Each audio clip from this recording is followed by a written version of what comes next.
In this video, I'm going to show you how you can permanently stop news alerts or pop-up notifications from France 24 News app. So if you no longer need alerts from this app, just follow these steps to fix this.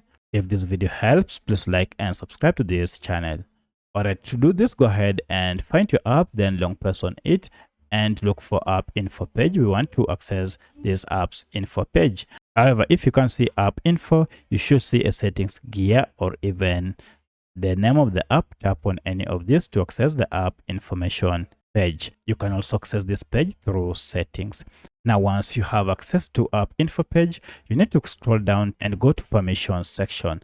Under permission section, you should see notifications. If you go ahead and tap on it, now here you can see we have all these types of notifications are turned on. That's why you have been receiving those notifications. To turn them off, go ahead and toggle off show notification, and all the other notifications will be turned off. From now henceforth, you never again receive any alerts from France 24 unless you go ahead and turn on these show notifications. So that's how you can disable notifications from France 24 News app.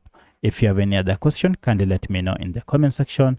Otherwise, thanks for watching and let's meet in the next video.